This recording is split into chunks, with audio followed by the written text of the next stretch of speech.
welcome to the Great Detectives of Old Time Radio.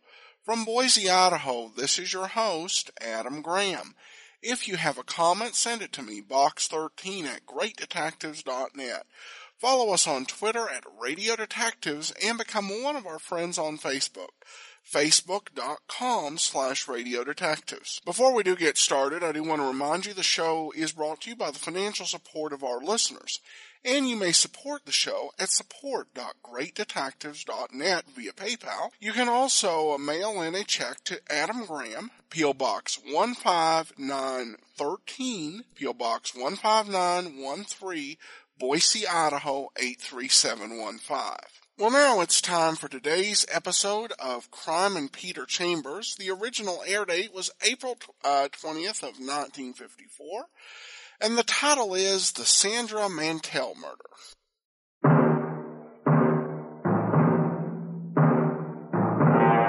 Crime and Peter Chambers.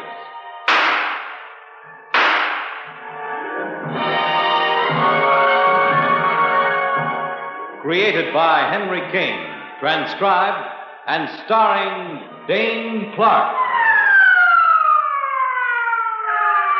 A private investigator, duly licensed and duly sworn. Peter Chambers. You're a private eye. That's your business. Anything else? That's for laughs. There are no laughs in this one. Not unless you're a ghoul. Because you're strolling in a graveyard at midnight. You're walking in a cemetery out on Long Island. That's the job of work you're being paid for. You've got a package in your left hand and a flashlight in your right. Your imagination is starting to do nip-ups. When you get an interruption. Put out the flashlight. Yes, sir. Now reach back and hand me that package. Well, you're supposed to give me the word. Word?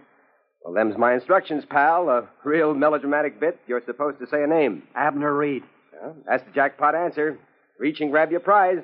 And notice, please, I've still got my head turned. And it better stay that way if you don't want holes in it. And you stay the way you are for the next 5 minutes.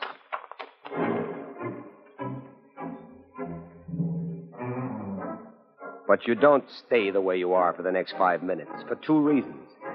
One, 5 minutes in a graveyard is like, say, 5 years on the French Riviera. And two, you're blessed, or is it cursed, with a large lump of curiosity. So you turn, and you don't turn a moment too soon because you drop. You look to where Mr. Invisible disappeared, but you don't try to go after him because he's gone. And all the way back to town, you ponder about why the guy took pot shots at you. You didn't see him. He made sure you didn't. So why the extra precaution of a spray of bullets? Well, he missed you, so you shrug it off, and pretty soon you're in town at the fancy Fifth Avenue mansion of Mrs. Abner Reed.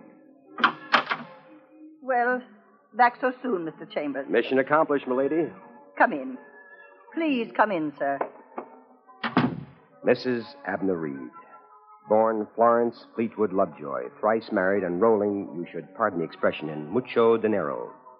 Worth maybe $25 million and reputed to be stingy about the whole thing. Here's your fee, Mr. Chambers, as per agreement. $1,000. Thank you, ma'am. And now, may I know what it's all about?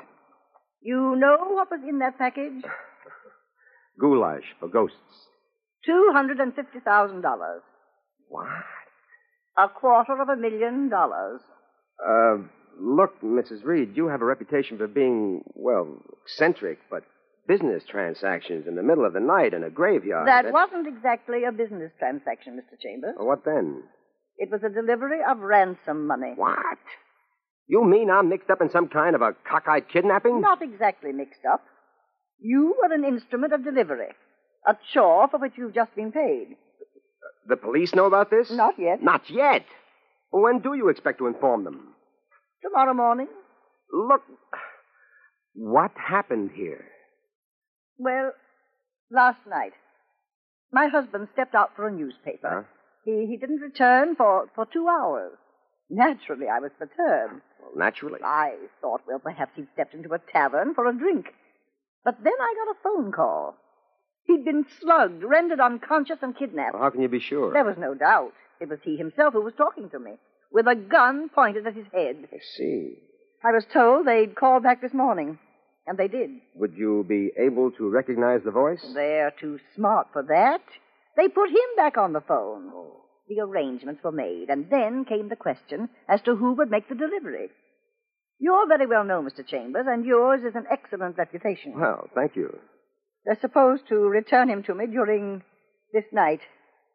$250,000. I'm regarded as, a rather frugal person, but this is different. We've only been married 6 months, and I believe you know from the newspapers. My husband is 20 years younger than I am. Yes, Abner Reed, I read about it. And I suppose you want me to clear out of here. Frankly, I do. But you are going to the cops with this. Definitely tomorrow morning, whether he's returned to me or not. At least then I'll know that I've done what I could to effect his release. They warned me that I was being watched. That if I called in the police, they'd kill him. Easy does it, Mrs. Reed, easy. Good night, and thanks.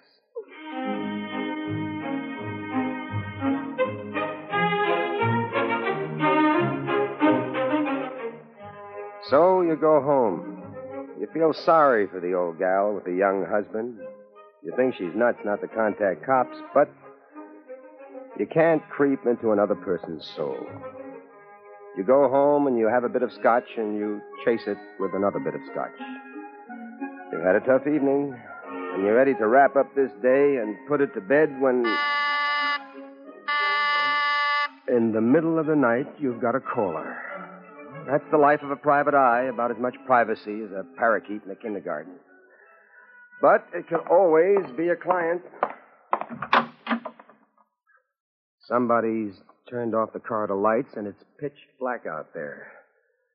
And suddenly, the blackness is punctuated with blazes of light. Oh. You're hit, and you don't know how bad. You get to the phone.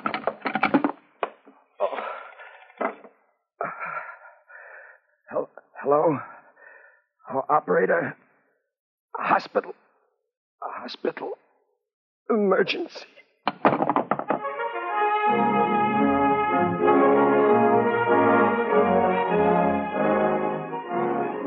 You're under sedatives for a day while they probe for the bullets. Then you're sitting up in the hospital bed, raring to go. But they tell you 5 days. 5 days before they'll let you out of there.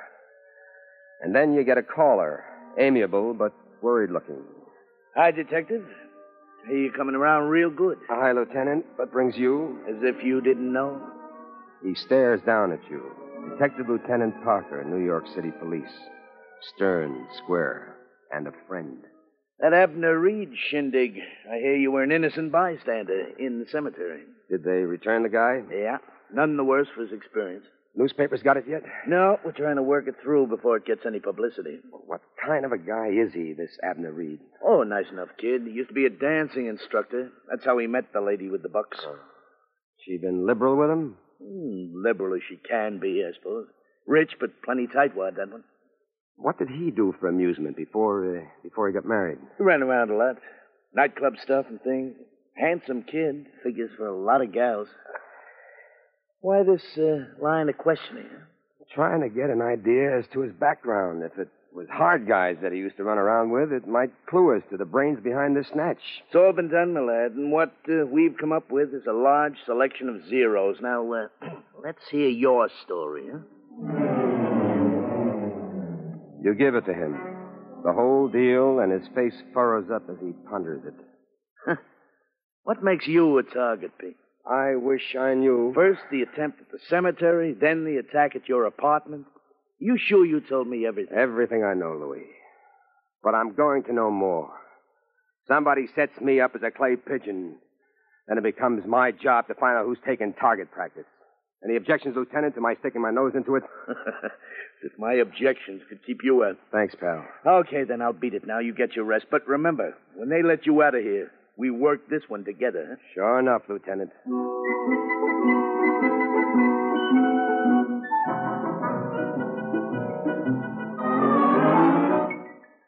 Anger and well-being seem to run hand in hand, and as your health improves, so your anger mounts. By the time you're out of the hospital, you're tense as a piano wire and fit to bust wide open. You run around and ask questions. You see Mrs. Reed several times. The husband's in the mute or recuperating, but Parker's interviewed him time and again and has squeezed every possible fact out of him. And now the husband's back in town, but you're not wasting your time there anymore. Parker's an expert, and Parker's already wrung him dry. So now you're sitting in your office and thinking about your next move. And then your next move is made for you. Oh? Mr. Chambers? Peter Chambers? Yeah, this is he. My name is Sandra Mantel. I live at 1786 East 54th Street, apartment 2, downstairs. Yes, Miss Mantel. Okay, I want to talk to you about a kidnapping. The kidnapping of Abner Reed. What? What's that? I'm involved. It was my idea, really. I dreamed it up. I was supposed to get a third, 1/3 share. But I'm not getting it, so I want to talk. Yes, Sandra. I want you to make a deal for me, Mr. Chambers.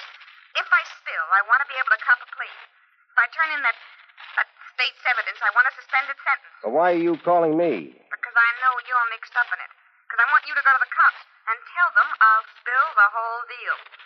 Nobody's going to cross me and get away. Hello? Hello? Hello?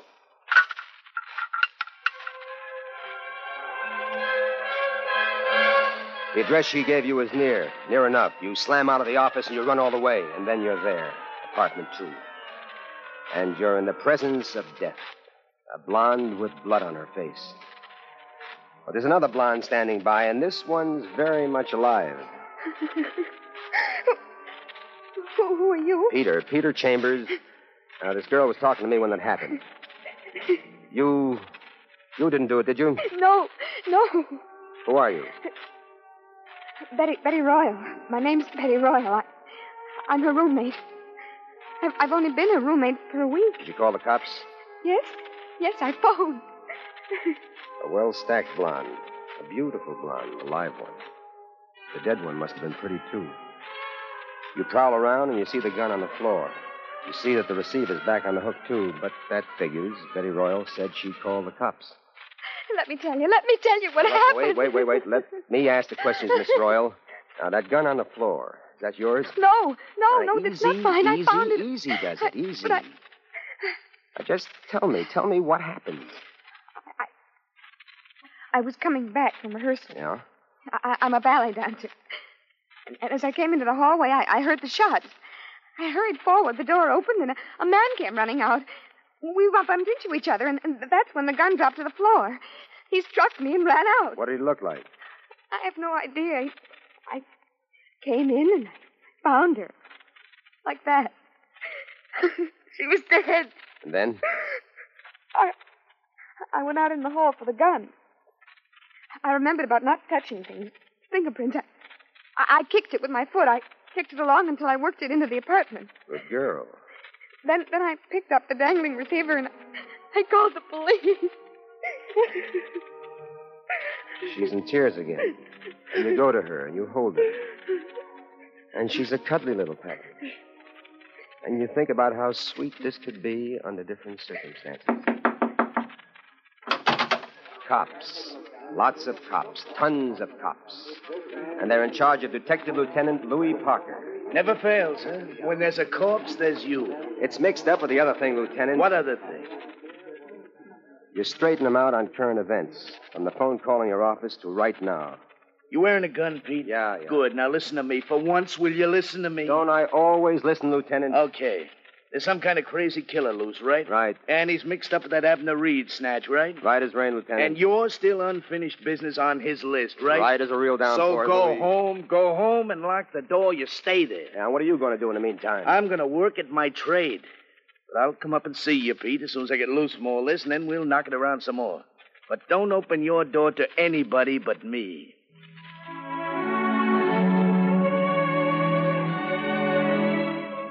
So you go home. You're a good little boy, and you've listened to Papa. You sit around like an old lady with lumbago. But you sit. You do some home cooking and some home drinking. But you sit. Finally, at 2 a.m. Who is it? Louis Parker. Oh. Bit of the cup that cheers, Lieutenant? Yeah, I can use a little cheer. Right. There you are. Thank you. That hits the right spot. Well, look, let's get down to cases, Lieutenant. Ah, there's my boy. Always in there pitching. Cases, Louis. Well, Petey boy, that gun on the floor was the murder gun. Good. And we've got a gorgeous set of fingerprints off it. Only prints on it, as a matter of fact. Good. So, now we come to the catch. There's got to be a catch. The prints match nothing that we've got on file. Don't match anything out of Washington. Where's that leave us? Way out in left field on a rainy day, but there's no ball game. Guess who is her boyfriend? Guess whose boyfriend? The dead doll? That's Sandra Mantel. Oh, by the way, you know what her business was? I don't know nothing. Hooch dancer, burlesque. Pretty good at it, too. I'm thrilled. Now, who's the boyfriend? Nicky Darrow. What? Nicky Darrow. Oh, that was a rhetorical what, Lieutenant. It was a what of amazement, a what of astonishment, a what of shock. Okay, all right. Stop picking on me. Darrow, huh? Well, don't you call that a lead? We had him in. We questioned him. We did the fingerprint bit. Total reaction negative. We had to release him. What time is it? It's 2:30 in the morning. Let's get out of here. Out. Where are you going? Work. You? I'm going to sleep. Pete, Yes, Lieutenant. be careful.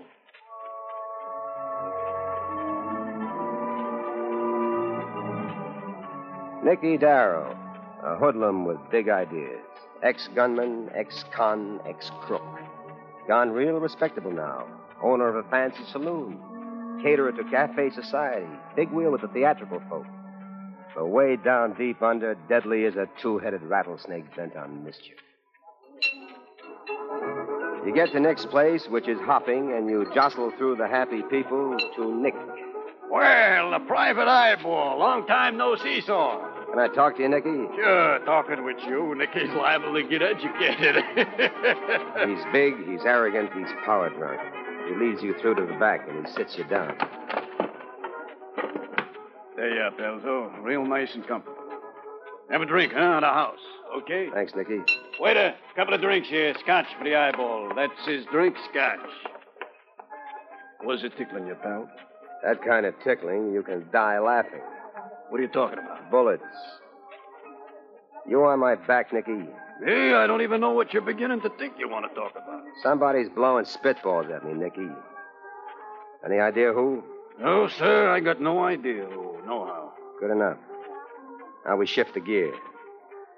Girlfriend of yours died today of unnatural causes. Yeah, so I hear. Any ideas on that, like who done it? No, but I'm going to find out, pal. This is one time I'm working on your side. Okay, now we shift to high. You beginning to stick your dirty mitts into kidnapping, too? Talk nice to Nicky.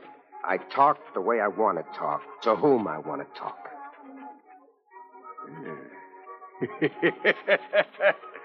You're a sweetheart kind of guy, a lot of guts. I like a guy with a lot of guts. The answer is no. No to what? Have a little sense, pal. The snatch racket is out for any guy with brains. There's easier ways to turn a buck. That's all. Bye now, Nicky. Live it up. Have fun, big shot. Hey, there's drinks coming. We'll skip it this trip.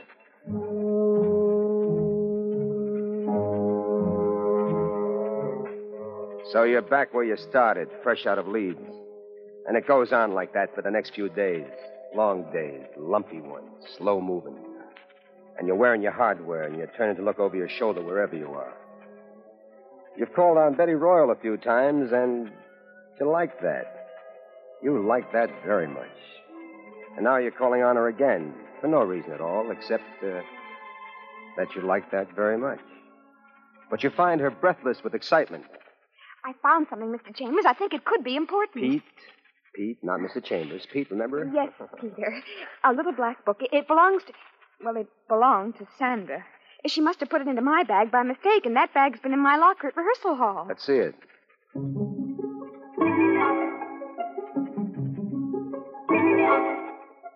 A little black book with a lot of names, and not one that means anything to you. But they may mean a lot to Parker, so you latch on to the lovely Betty Royal, who's as lovely and as regal as her name, and off you go, a chattering twosome, downtown to police headquarters, downtown to Detective Lieutenant Parker. And you barge in without knocking because you think you've got right. Only to find that he's got company, so you start backing out again. Come in, Pete. Miss Royal. Thank you kindly, Governor. Thank you. Company's a tall young man with a bruiser's shoulders and an angel's face. Lieutenant Parker, I found a little black book. I found it in my locker. Sandra, It doesn't belong to me. Mistaken bags. It's Sandra's. Sandra Mantel's. This is the little black book, Lieutenant. Yes. Prattling is God's given right to a beautiful girl. Well, thank you, Peter. By the way, let me introduce Abner Reed. I don't think you two have ever met. Abner Reed, Peter Chambers, Miss Betty Royal. Oh, how do you do? How do you do? Glad to know you. Well, Lieutenant, as we were saying... Wait a minute. Situation... What did you say your name was? I just told you. I'm asking him. Come on, fella, keep talking. What did you say your name was? My name, as the lieutenant told you, Abner Reed. Abner Reed, of course. You jump him right away. You don't wait. He's big and you want the first punch. And you get the first punch in, but he takes it standing up and lets do a few of his own. All right, stop it. Break it up. What the devil's going on here? You slip by a couple of his lefts, and then he's wide open, and you come up with one off the floor, and he catches it clean on the button. And now he's down and out, and he'll stay out until someone brings him to. You're crazy, man. That's assault and battery. You're going to do time, fella. Yeah. Boy, you really flipped your wig this time. Here, let me help you. Stay away from him. Now, look, Pete. Look, you and I, Lieutenant, we've thrown a lot of questions around. There's a couple of answers coming up right now. Like what? Like why I was shot at the graveyard and shot up in my apartment. Like why Sandra Mantel was killed. Like why she called me in the first place. Like why that gun has fingerprints. Easy. One at a time. Oh, let's take the last one first. Fingerprints on a gun. Yeah. A guy dropping it when he collides with a dame. Panicking, running out, leaving it there. Does that sound professional? Not especially. Well, a rule's out a pro. What does a rule in? An amateur. So let's do it right side up now. Now, here's a guy, Abner Reed. He married a large hunk of dough. But he can't reach too much of it because she's frugal. So at the suggestion of a friend of his, Miss Sandra Mantel, and you'll find, I'm sure, with a good deal of digging, that those two had a close sub-rosa association. Well, never mind what I'll find out. Let's get this over with first. On her suggestion, they figured out a beauty. The guy kidnapped himself. Remember Mrs. Reed talked in the alleged ransom discussions to nobody but him on the phone? Yes, yeah. He knew the old dame. She'd pay and play ball, which she did. But why? Why were you attacked there in the cemetery? Because Reed didn't want any remnants hanging around. But, Pete, how did you tab him so quick? He never bothered to disguise his voice in the graveyard. He figured to leave me there for dead, and this was the first time I've heard it since. So he punches bullets at you in your apartment, and that time he almost made it. And then when he wouldn't abide with Sandra, she decided Everybody's a detective. Although you're 100% right, Betty Lass. She called me, knew where to call me, because she was in it from the very beginning. He caught her in the act and finished her off. And if you will kindly use the fingers of that comatose gentleman for the purpose of making fingerprint impressions, I don't have a doubt in the world what you'll find.